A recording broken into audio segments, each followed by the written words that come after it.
Hello, this is Chris Heuer, and we've got Drake Taylor. Hey, Drake, how are you? Looks like still coming online with some bandwidth. The Clue trainee, who is now a Clue trainer. I don't know why he hasn't changed his name yet, but maybe he likes using double E's. Mark Adams, good to see you. I'm also waiting right now for David Terrar from Amplify, among many other things that he's been a part of, an Agile Elephant. So what I guess it's really been exciting is that, I've been really looking to bring this story together for the past couple of years, and we have now gotten to a point where it's all falling into place. I think once again, as it turns out, I was a couple of years early. I think this is about the 12th time I've been a couple of years early, but that's okay, because it's given me a chance to talk to a lot of people and share the story and get a lot of feedback and hear from a lot of different perspectives on what made sense and what didn't. And it's given time to work out how to fit the pieces together in a better way. And so that's where we're at today, that this all comes together in a really amazing, gosh, I hate using the term synergistic, but it really is. It just kind of all fits together in a wonderful sort of way. And particularly because, we've been on the verge of kind of this next society for some time. And with social media, we definitely looked at it as being a sort of, the connected society, if you will, or some people say the social era. And I really thought that the rise of that in the very early days would create it. But, like all new technologies, we need to learn to crawl before we can walk, before we can run. And now we're able to get to the point where we're able to, do some running, I hope. And that's kind of what I'm looking to do here.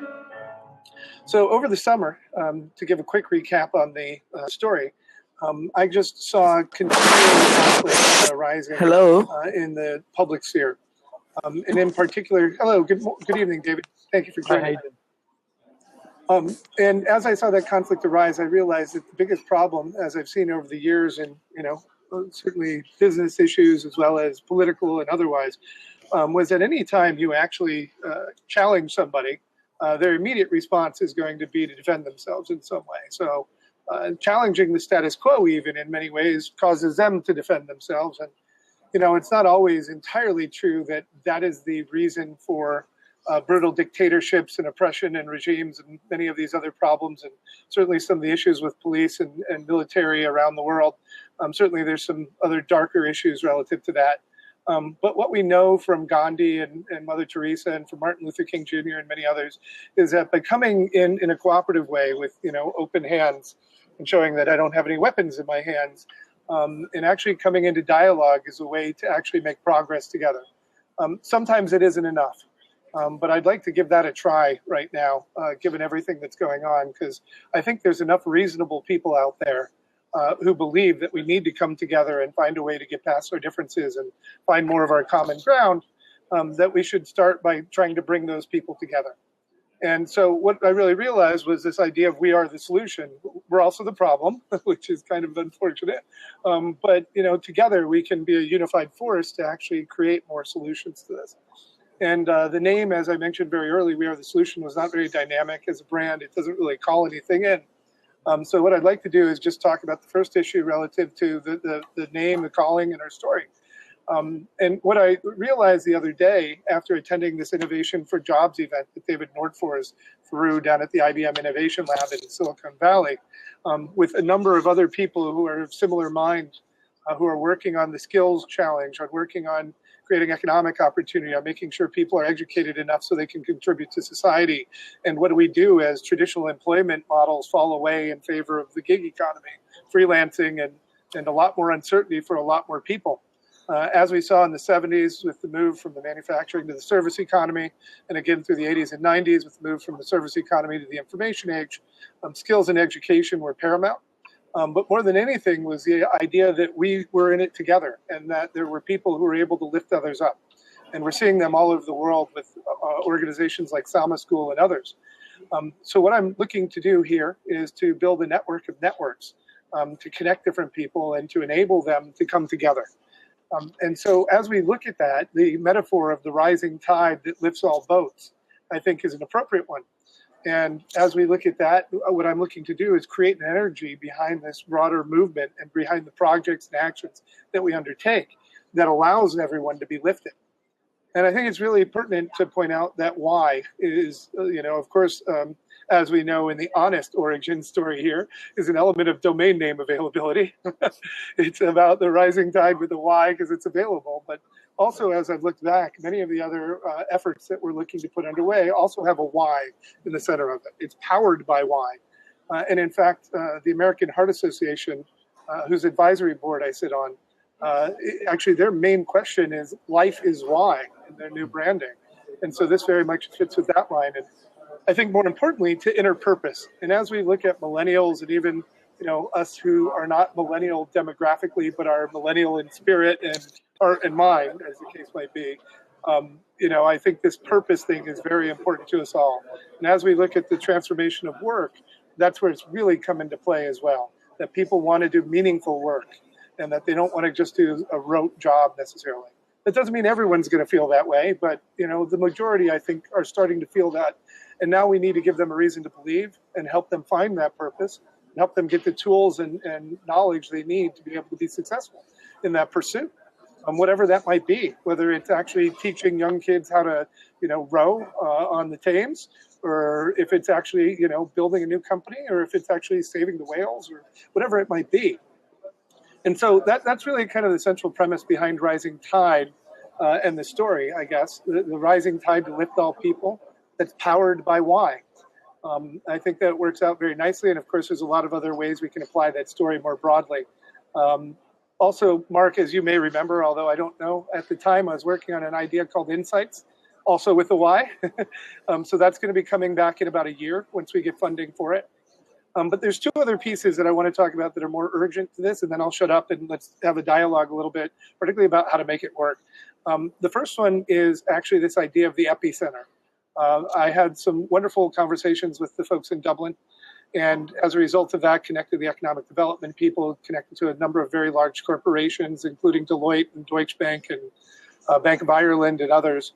And now since then with Silicon Valley Bank, where I have a few friends who work there, and with a number of other large organizations, as well as Social Enterprise Ireland, as well as a number of other NGOs, Startup Ireland, and many of the people working on that. So it seems now that the time is ripe and everything's right there to actually work on the first digital center of many that we'll be creating around the world as a digital community center that is part co-working, part accelerator, part bringing corporates together with startups, part social enterprise accelerator or incubator, if you will, and ultimately a space where people can come together to learn from each other.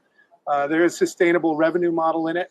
There's a lot of money that needs to be raised in order to make the physical building a reality. I'm already in talks with very large corporations, and it's IBM, Deloitte, Deutsche Bank, and others, where I have friends and mates and people who are supportive of this cause. There are people inside large corporations and small nonprofits around the world who have a similar vision. And that's why I believe this right now is a zeitgeist moment, and it's another wave that we need to ride together, just as we did 10 years ago when we first held our first brain jams and then ended up taking Social Media Club to 350 cities around the world. But I want to talk more specifically about the sustainability of the network. When we did Social Media Club, we let it go. We basically let people pick up and do it in different cities, and we let go of the brand. And I was a little hesitant, but I wanted to do an experiment. I wanted to have thousands of experiments out there to tell us different event formats, different facilitation techniques. And we just didn't have a platform on which to work, and we didn't have a governance structure established up front. And as a result, we got a very beautiful English garden. We got people customizing the logo, literally touched probably 10 million people, several million at least, but maybe 10 million. We actually ended up, as of course, thousands of businesses. We know hundreds of marriages and certainly tens of thousands of jobs through that network that was created, as well as some lifelong friendships. So we know the power of the network. We don't need to talk about that. What we need to do is look at what is the light structure we can create to help us actually move it forward together. So for the governance model, as I'm looking at it, we're actually going to follow, it's not going to be a franchise per se, but it's going to be an authorized sort of chapter leadership program. One of the problems we ran into regularly was the turnover. How do we actually plan for succession when somebody gets a new job, has a baby, is unable to continue? And that happened all the time, David. It was really amazing how often it happened. And several times people just took the Social Media Club domains and and their local chapter Twitter handles, and they had 4,000 followers, and they just turned it into their own business. So, that wasn't so cool. We ended up getting most of them back, so it worked out okay. But I also came up with a belief through the social media era that everyone really deserves to get paid. And we didn't have money in the system for people who are organizing locally to get paid. So they made money because of their efforts in the group and in the network. As we look at this going forward, we found a way to actually structure the Brain Jams model that we've started doing again, so that actually we can get sponsorships on those Brain Jams or do them for paid corporate gigs, and ultimately other unconference formats, right? It doesn't just have to be that speed networking that is the signature sort of Brain Jam event.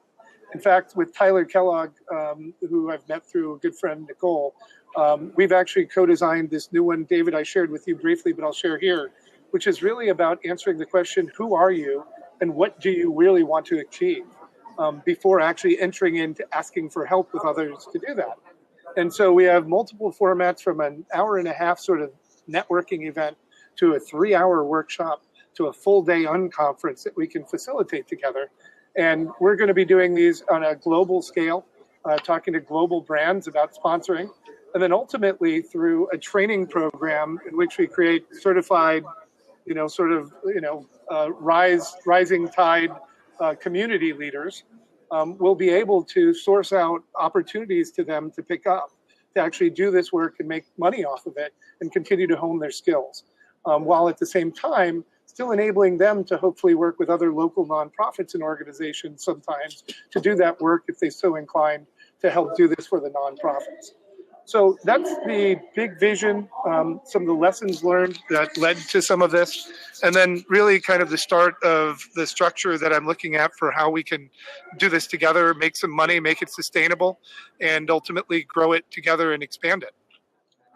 So there we go, David. A little bit more clarity on what we talked about, I believe, yes? Yep, definitely. So any thoughts, questions, feedback? From my point of view, from the session we had the other day, I'm on board with all of that, particularly the idea of not making the mistake that you made with Social Media Club, where you were too loose in the way it was organised, and you hit problems. So no problems with the extra element of kind of control and certification that you're talking about there to make sure this thing works properly in all the territories. And you know that the whole network thing is something I'm passionate about. So yeah, good stuff. Yeah, and I'm so glad Ron got you to come out to the event, and that you've been doing this so long, because it's great to have you on board as a partner to help expand this.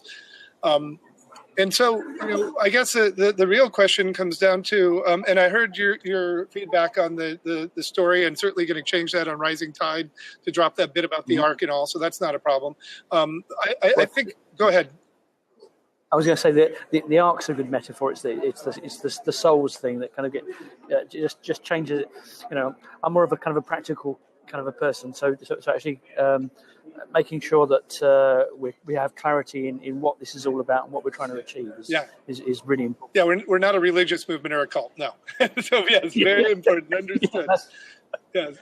Yeah. But it is actually about lifting up people. So that's where I think the other part of the having sort of designated or authorized or certified or whatever language we end up on is really important, because we're going to be basically helping lift people. So we have to make sure that these are people who are mindful and kind and have an understanding of how to deal with people and have some facilitation training. So we actually know a number of those people. I've been through this myself with the National Coalition for Deliberation and Dialogue here in the U.S. There's an international group of facilitators as well. The founders of that group are friends of mine. So we're going to be reaching out to them next week to start kind of figuring out how we can work better with them. And in fact, tap into them, because the one thing they're not really doing right now is providing them with opportunities. So in fact, there is already a network of facilitators across the U.S. and around the world that we can tap into to go global pretty quickly. Now, that said, that was one of the other errors we made early.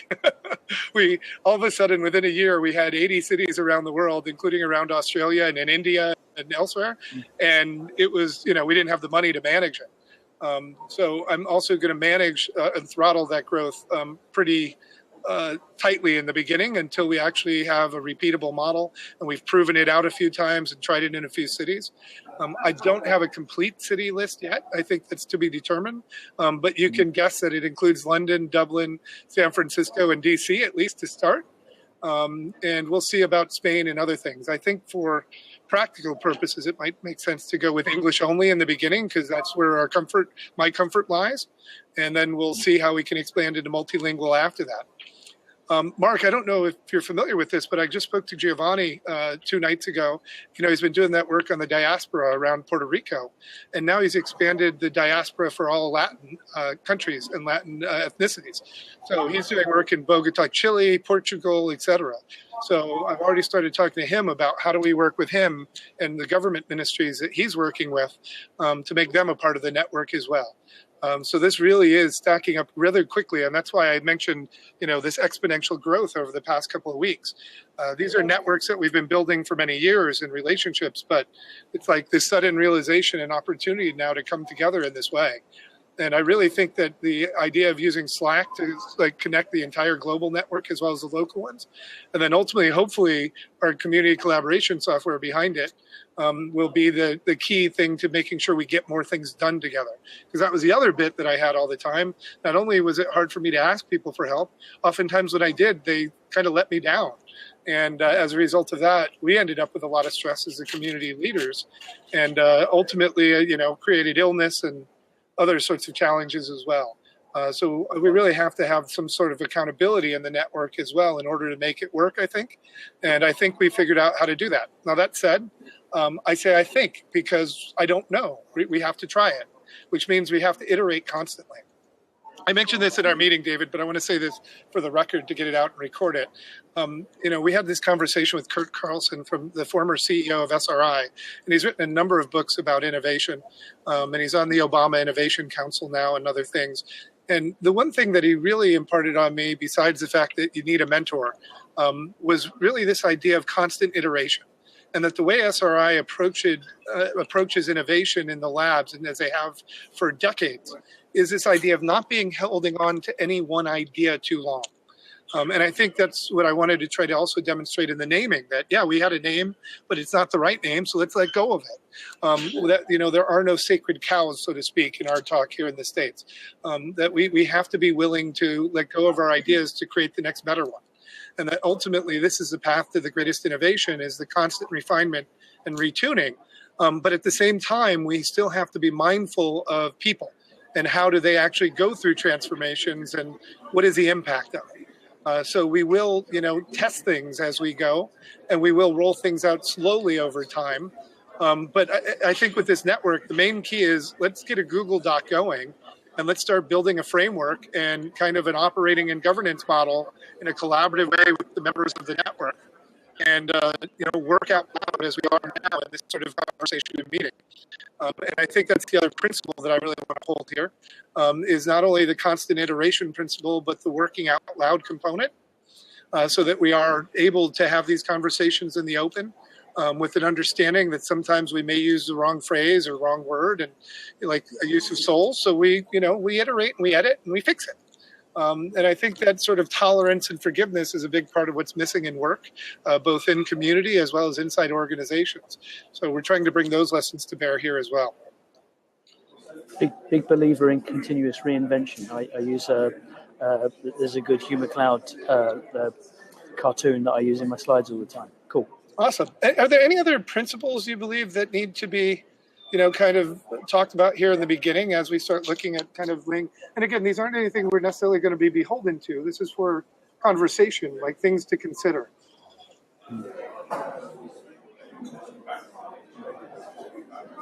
I can't think of anything that you haven't covered already. I mean, the continuous reinvention and the working out loud and the kind of the sort of implied fast fail attitude that you're talking about there. In terms, we'll try things out and something, figure out what works and what doesn't, and move forward that way.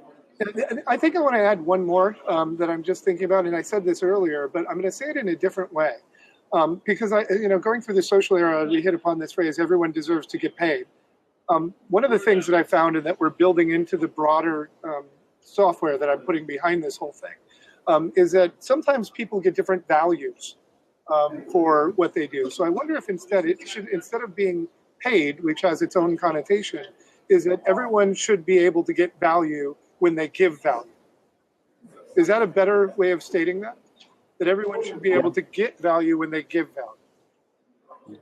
And I think that very much goes to the underlying point of the unconference. I'm sorry, David, go ahead.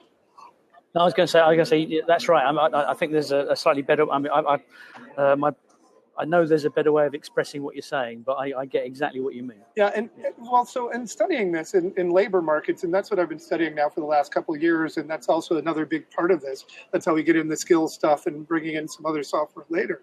What I found is there's really 4 primary exchanges of value that we have. And I might end up with 5 because I keep thinking about it more, but let me go with the list that I have now. We get a feeling of self-worth or a feeling of contribution. It's what we get for, helping an elderly woman across the street, or by, sometimes maybe giving money to a charity if it were. So that's the exchange of value. We feel good for it. The second component we get is actually the development of a skill, an experience that allows me to learn something or to prove I know something, as the case may be. It's actually one of the reasons why I'm looking at the guild model, building into what we're doing with RysingTyde and supporting that behind the software as well. The next thing we get is actually a more interesting component. Obviously, we can get goods, but I'm counting that actually within money. So money is a simple one that, when you are apprentice, you earn apprentice level rewards, which might be experience in some cases as an intern, if you will. Or it might be master level sort of level skills in which you're getting master level financial rewards or master level reputational rewards, right? But we also actually have a new system that has been in the UK for some time and is now starting to take hold once again, which is the time bank concept. So the other thing we can do is we can actually get value for value, an hour for an hour. And now I've started talking to the time banking people here. We just had a regulatory thing in the US where the tax authority, the Internal Revenue Service, the IRS, has created or has approved a regulation that says time for time is a non-taxable event. So that really changes the landscape in the viability of making time banks feasible here in the US. I haven't looked at the global research yet. I'll still have more work to do. But in that way, I believe that's one of the 4 exchanges of value that we can get for contributing value. That we can get a great experience, a great feeling. We can get skills and experience. We can get time, and we can exchange our time for other people's time. Or, of course, we can exchange our goods for other people's money, as the case might be. And that creates a really interesting sort of component to it. And that, as you might see, is the sustainable model that helps the whole thing work for everyone, is that everyone's getting value out of it. There's some issues psychologically about extrinsic and intrinsic motivational factors, as we talked about briefly, David, that we're going to have to iterate through. But ultimately, being able to, get these mechanisms in place behind how we're working together, I think is very helpful. There still is a lot of volunteering because right now we're trying to get it together so that we can make this big social machine that sustains us all. But my hope here is that by January, February, that we have funding either as a grant for the RysingTyde as a nonprofit or NGO organization, or if it's through the sponsorships that I'm actually looking for to pay for putting on these Brain Jam events. And I already actually have proposals out and conversations established with several large companies where I'm asking for several €100,000 basically each. So if I can get one of those sponsorships in with a major bank, a major consumer brand, or another major global brand like an Amazon or something, then that'll end up being the funding for it. And we'll be able to get right to actually scheduling, some of these Brain Jams and other events in different cities, across the UK, across Ireland, and across the US. So I'm quite excited. That all sounds great, but I mean, as we know, those kind of things always take longer than you hope. So we're going to have to, invest some time for free now to get it off the ground, and that's fine from my point of view. Yes, and that's actually where I'm working now with Social Enterprise Ireland, and we haven't formalized a relationship yet. But their head of engagement, Maria McFarland, and I have been in contact back and forth constantly over the past week. We're looking at creating a sort of social enterprise week for probably the first week of February or somewhere around that timeline, where we'll do a number of events, brain jams, bar camps, social enterprise camps. I'm actually also talking to the U.S. Embassy right now, trying to do one between U.S. business and Irish business. So I think I'm quite keen on actually getting government as well as NGO as well as for-profits together. And also in the spirit of connecting people with diverse communities. We talked about the mentorship, reverse mentorship model of bringing a chamber together with a school. But there's also opportunities, again, like I talked about with the embassy, to bring people from U.S. business together with people from local Dublin or Irish business to create those sort of economic opportunities as well. So it's not necessarily all about, world changing, which is one of the primary ones we'll do on the kind of open side, if you will. But we'll continue to find new contexts and new ways to get people together. And I think the last bit, which I didn't make clear because, again, as some of you know, I'm a liminal thinker, not a linear thinker. So we have to, take these bits apart and then restructure them for easier consumption. The key bit here is that we're doing a buy one, give one model, particularly for the corporates. So we're going to be selling out of RysingTyde, Brain Jam sorts of events, if you will, that will allow us to essentially get more people, corporations to actually do this internally, and then to where we can actually give one to one of the nonprofits they work with. So they'll be able to award one to another nonprofit, and in that way, we're doubling our reach in terms of the impact we can make. Great. So I'm really excited about that opportunity, and everyone really keen on that. So let's see. Let's recap the values we have here: working out loud, constant iteration, value for value. We'll figure out a better way to say that. I mean, again, we'll keep iterating. I'm wondering if there's anything else. Mark, is there anything that comes to mind as you're looking at this? You can type it if you can't talk there. Can't hear you. I'm lousy at lip reading. Dagnabbit.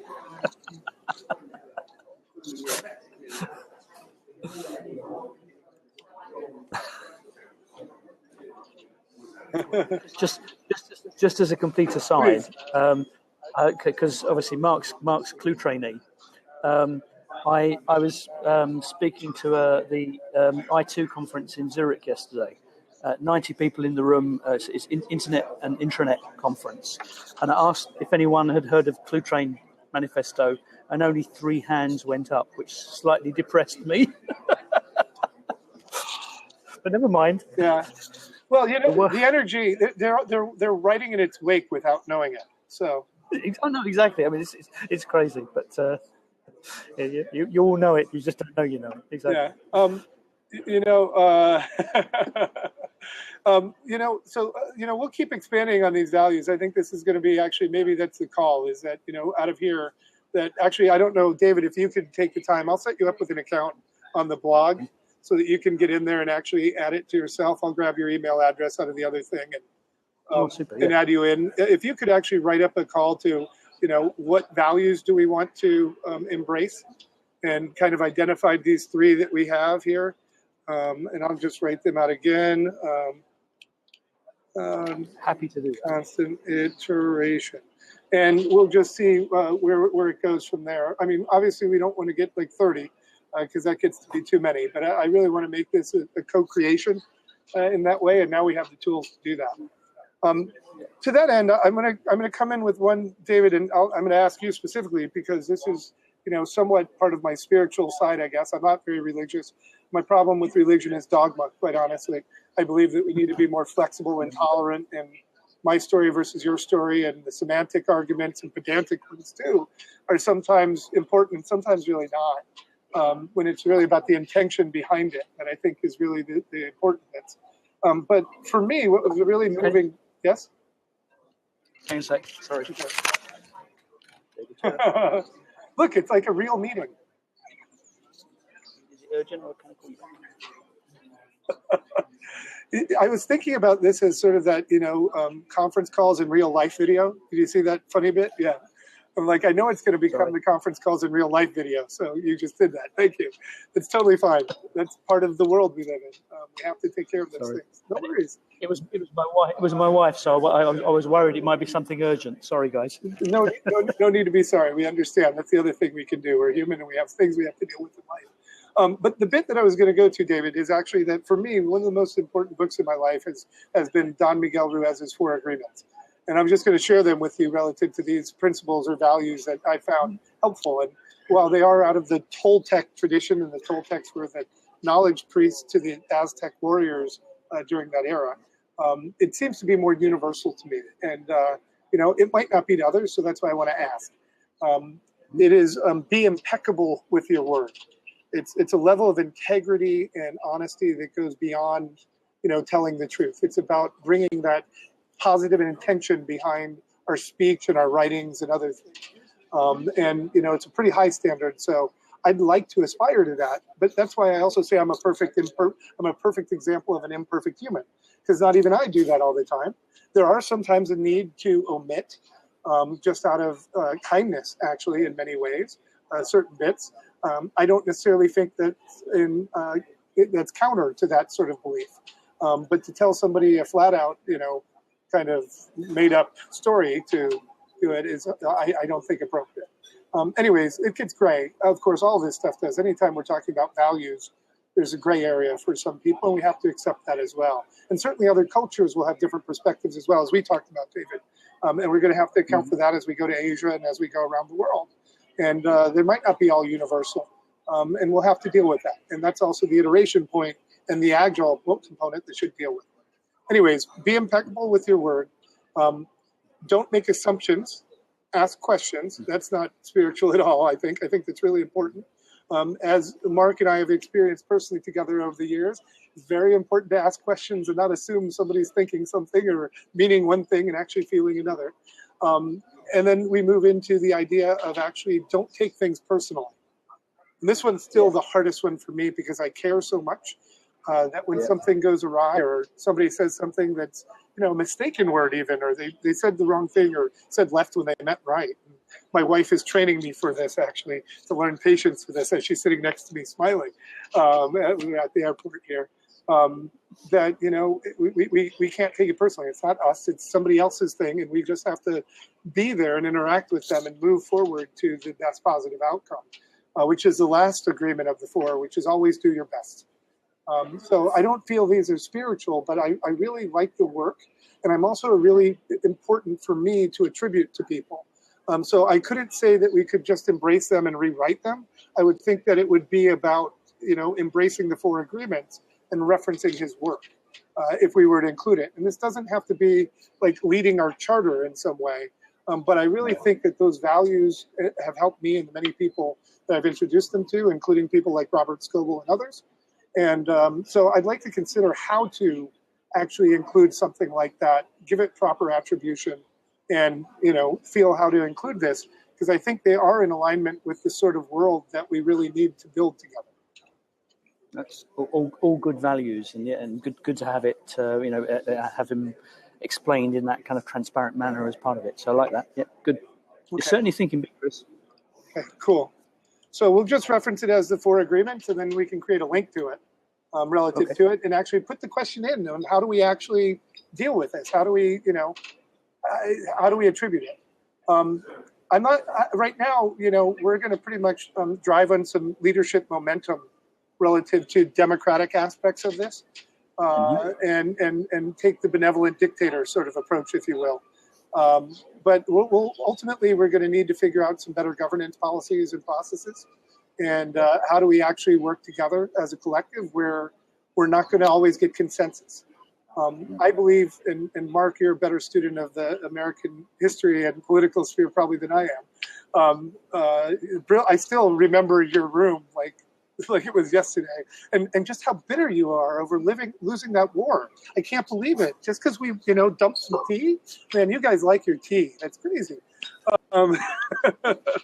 Anyways, have a good laugh, and I think that should be another important principle also as well. And I'll totally take it in the English variant of it. Oh no, I spelled that wrong. It's have a good laugh, right? as another principle behind it. I think that's important because it should be fun. Oh, really? You want to go for your spelling too? It's bad enough, that I spell it that way for you guys. Anyways, I lost my point. That'll also happen to me, unfortunately, as it is. Going back to have a laugh or agreements. Oh, governance models. So the point of it is that I think that we've lost our way in America broadly, and I don't want to get into the political stuff for a while at all, if at all, right? I want this to be a people thing, not a political thing. And to that end, though, there are some lessons. And I do think part of the problem is that the governance we've had here in the U.S.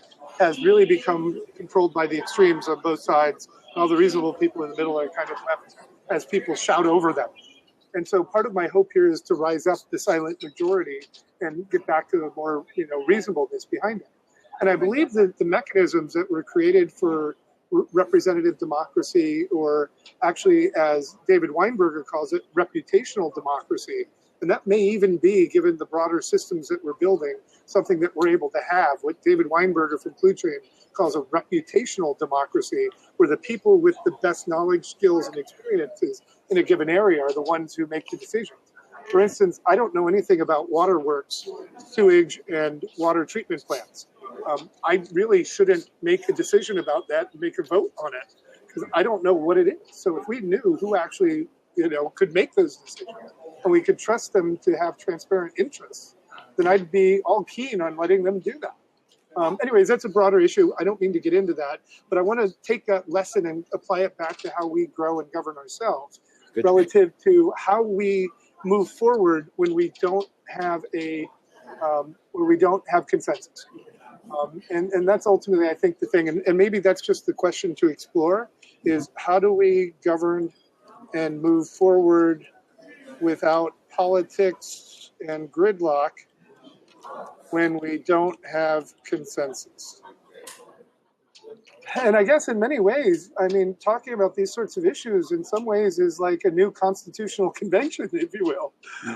I don't mean to raise it to that level, because it's just a couple of blokes and women and communities getting together right now. But it could be the seeds of something bigger. So I'm running out of time because I'm going to have to eat before we get onto the plane here. I'm glad you're running out of time because I'm late for my next meeting. Okay, cool. Then you're good, David. Is there anything else, Mark, or anyone else here in the room who's paying attention? Anything needed? David, you can go ahead and sign off, and we'll... trivial thing. Is it easy to get back to these messages so I don't have to, get back to all the nice notes you've made so I get reminded of what I've got to write up? It should be on the URL when you come back to it on the replay. Okay, cool. Good. And then the video I'll make available to you on YouTube in a little bit. Excellent. Actually, it'll be here. The video will be here for you to view as well. We'll also add it to YouTube. Brilliant. That's been great. Good stuff. Thank you for listening and helping and contributing. I really appreciate it. Cheers, Mark. Cheers. See you all. Now, sir.